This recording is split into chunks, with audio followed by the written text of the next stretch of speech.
Chapter 3 The Werewolf in the North.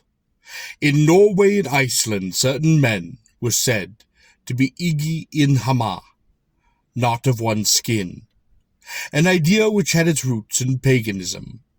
The full form of this strange superstition was that men could take upon them other bodies, and the natures of these beings whose bodies they assumed. The second adopted shape was called by the same name as the original shape, hammer, and the expression made use of to designate the transition from one body to another was it skipta homum, or tamaz, whilst the expedition made in the second form was the hamfor. By this transfiguration extraordinary powers were acquired. The natural strength of the individual was doubled, or quadrupled. He acquired the strength of the beast in whose body he travelled, in addition to his own, and a man thus invigorated was called Hamramur. The manner in which the change was effected varied. At times a dress of skin was cast over the body, and at one the transformation was complete. At others the human body was deserted, and the soul entered into the second form, leaving the first body in a cataleptic state, to all appearances dead. The second hammer was either borrowed or created for the purpose. There was yet a third manner of producing this effect. It was by incantation, but then the form of the individual remained unaltered, though the eyes of all beholders were charmed, so that they could only perceive him under the skeletal form. Having assumed some bestial shape, the man who is Igi in Hama is only to be recognized by his eyes, which by no power can be changed. He then pursues his course, follows the instinct of the beast whose body he has taken, yet without quenching his own intelligence. He is able to do what the body of the animal can do, and do what he as man can do as well. He may fly, he may swim, if be as in the shape of bird or fish, if he has taken the form of wolf, or if he goes on gundu or wolf's ride. He is full of the rage and malignity of the creature whose powers and passions he has assumed. I will give a few instances of each of the three methods of the changing bodies mentioned above. Freya and Frigg had their falcon dresses, in which they visited different regions of the earth.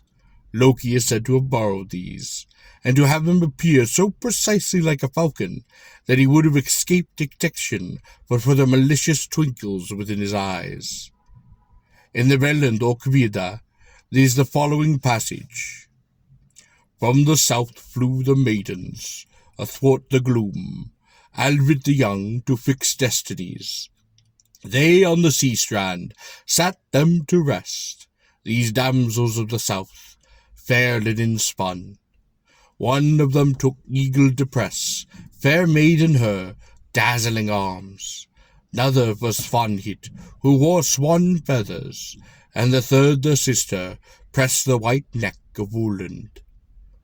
The introduction of Samund tells us that these charming young ladies were caught when they had laid their swan skins beside them upon the shore, and were consequently not in condition to fly.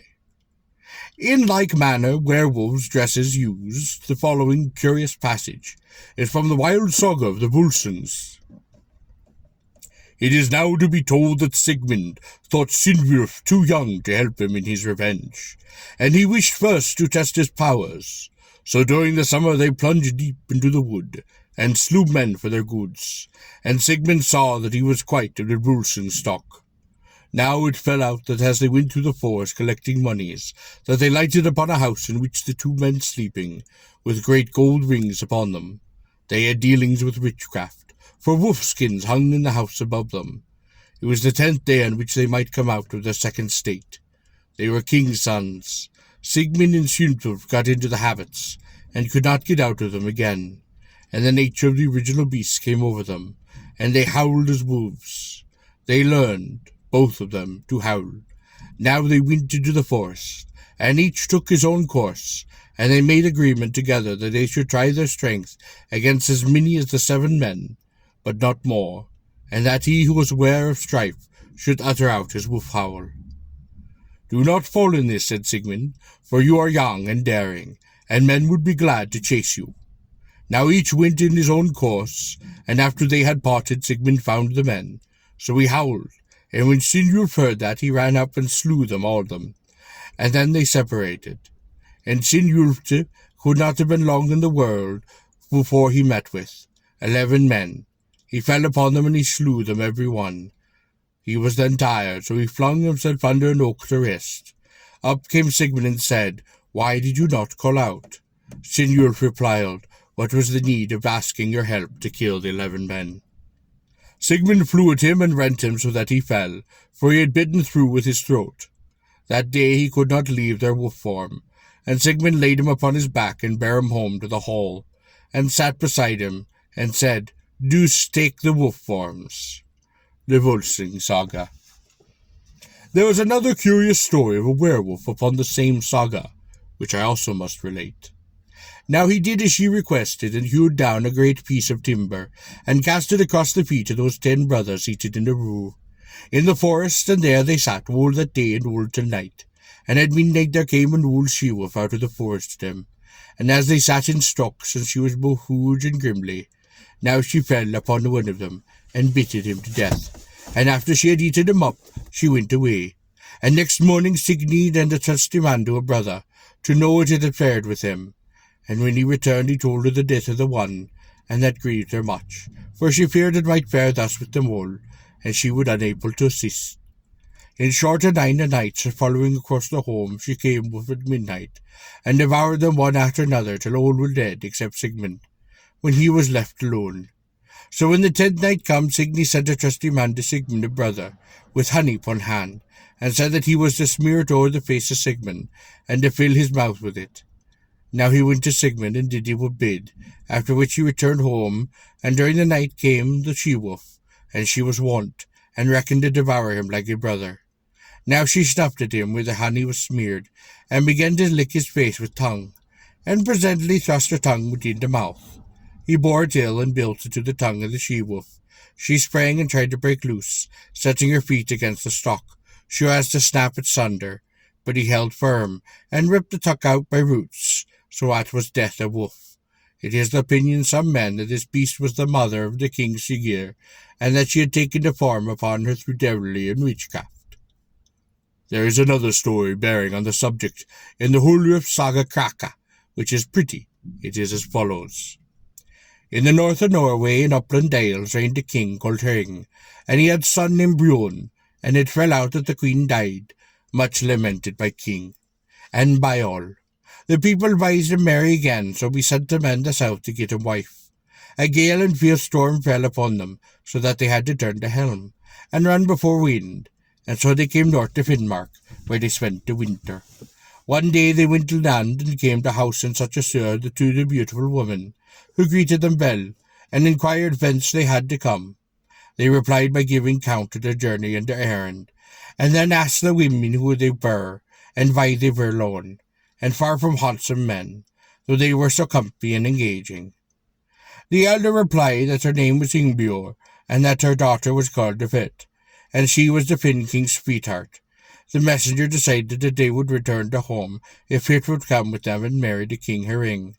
She agreed, and they took her with them, and met the king, who was pleased with her, and had his wedding feast made, and said that he cared not though she was not the witch.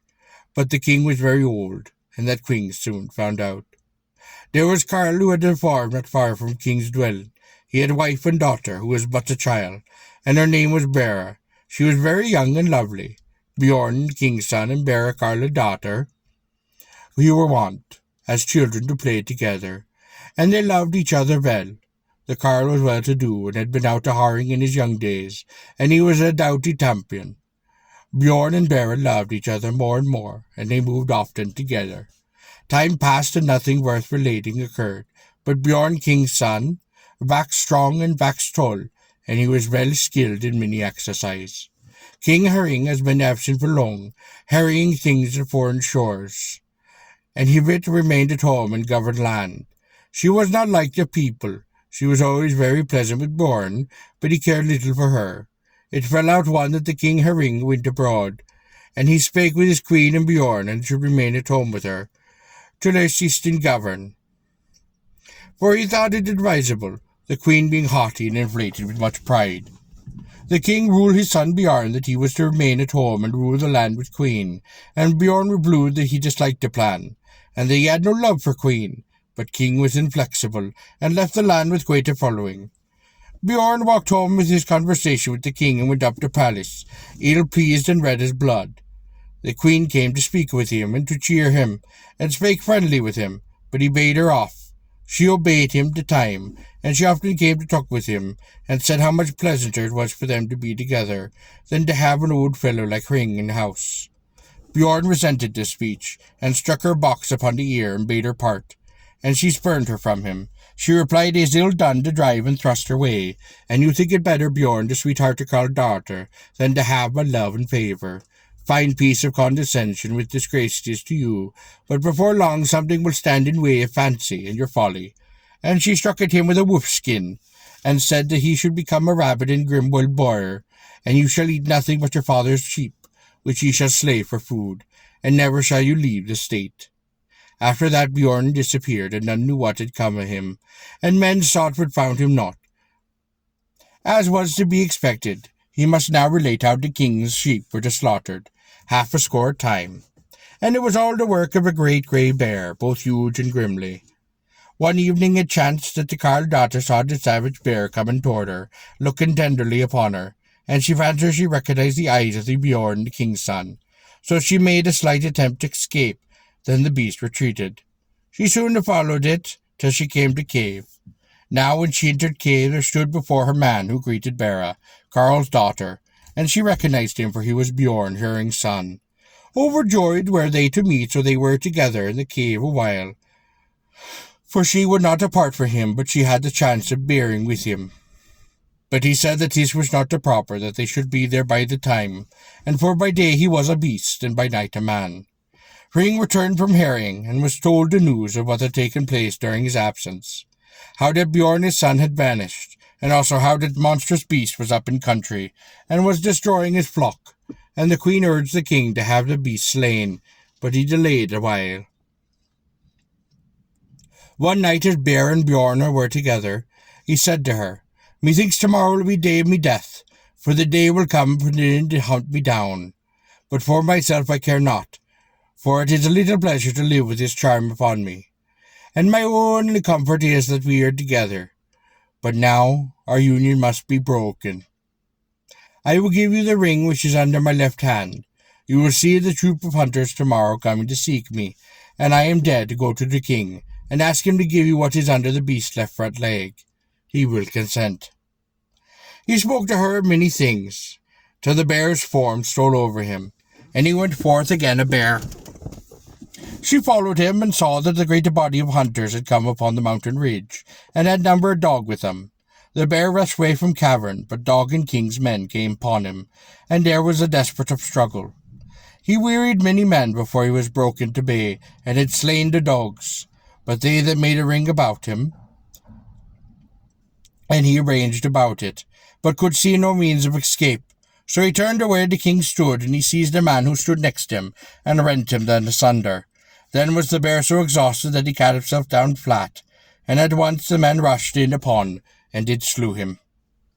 The carle's daughter saw this, and she went to king, and said, "Sire, will thou grant me that which is under the bear's left fore limb?" The king consented, and by this the men had taken and flawed the bear, and bear went up and plucked away the ring, and kept it. But none saw that what she took, nor had they looked for anything. The king asked her who she was, and she gave name, but not the truth. The king now went home, and Bera was in his company. The queen was very joyous, and treated her well, and asked who she was, but Bera answered much before.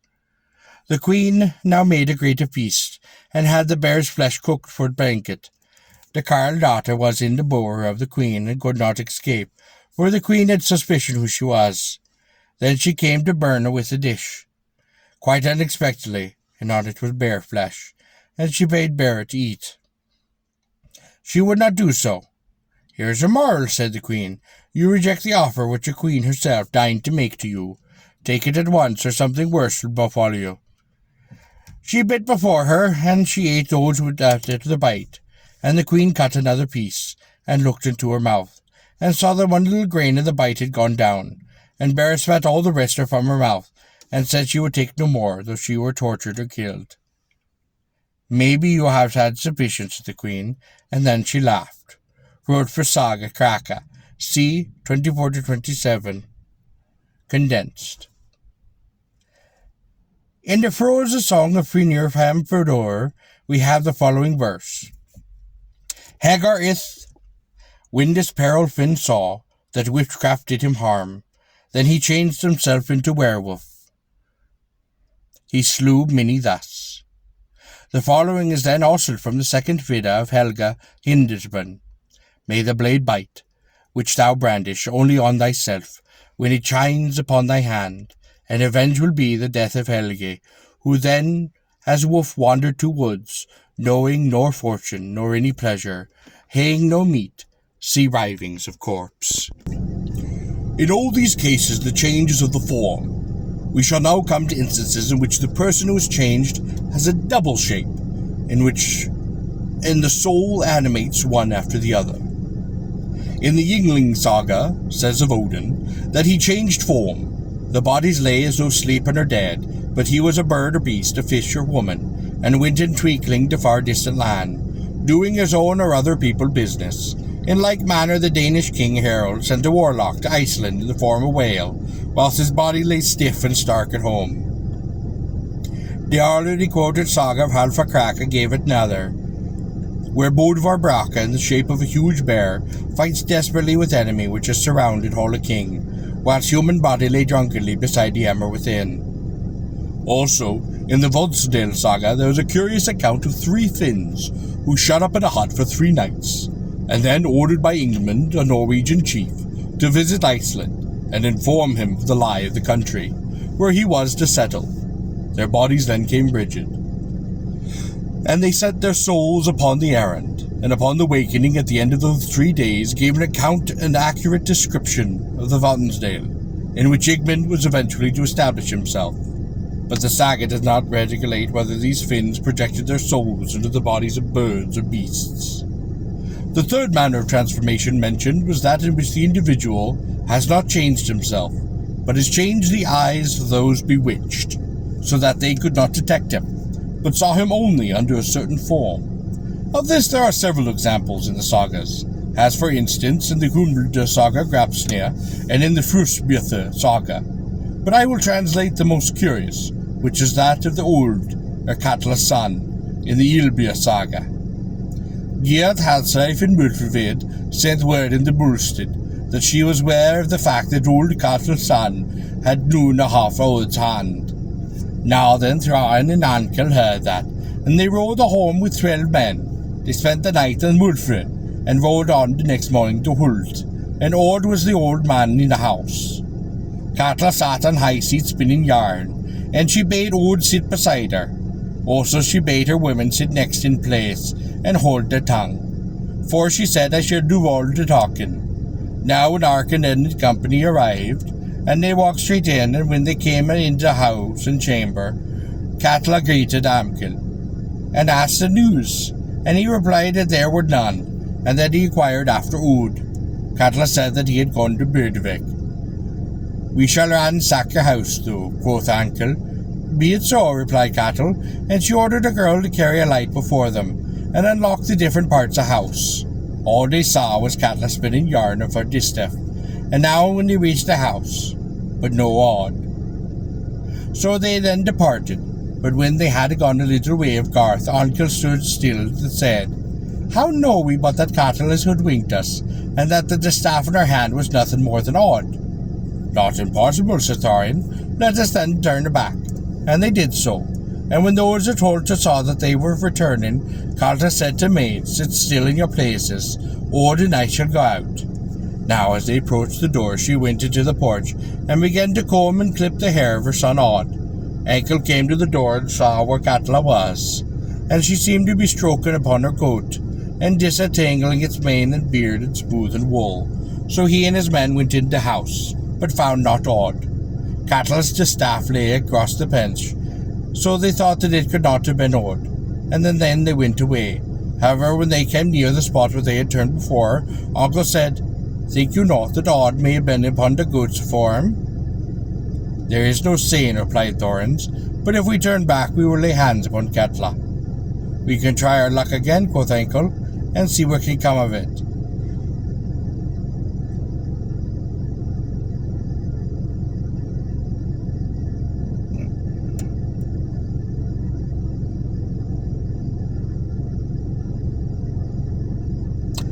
Now when they had seen upon their way back, a Katla bade Ode follow her, and she lay him to the ash heap, and told him to lie there, not stir upon the moment. But when Uncle and his men came to farm, they rushed into chamber, and saw Katla seated in place, spinning. She greeted them, and said that the visit followed with rapidity, Uncle replying that what he said was true. His comrades took the distaff and cut it in twain. "Come now," said Katla, "ye cannot say when ye get home that you have done nothing, for you have chopped up me distaff." Then Uncle and the rest hunted high and low for Odd, but could not find him. Indeed, they saw nothing living about the place besides the boar-pig, which lay under the ash heap. So they went away once more. And when they got halfway to Marfathul, they came to Gerd to meet him and her workmen. They had not gone the right way to work in seeking Odd, she said, but she would help them. So then they turned her back again, and Gerard had a blue cloak upon her. And when the party was seen and reported to Katla, and it said that they were 13 in number, and one had on a coloured dress, Katla then exclaimed, "Oh, that troll Gerard is come. I shall not be able to throw glamour over their eyes any more." So she started up from her place and lifted the cushion of the seat, and there was a hole in the cavity beneath. Upon this she thrusted Odd, clapped the cushion over him, and sat down, saying she felt sick upon her heart. Now when they came into the room, they were small like ravens. Gerard cast her with the cloak, and went up with the Katla, and took the sealskin bag which she had upon her hand, and drew it over the head of Katla. Then Gerard bade him break up the seat. They did so, and found Odd. Him they took and carried to Bullun's head, where they hanged him, but Katla they stoned to death upon the headland.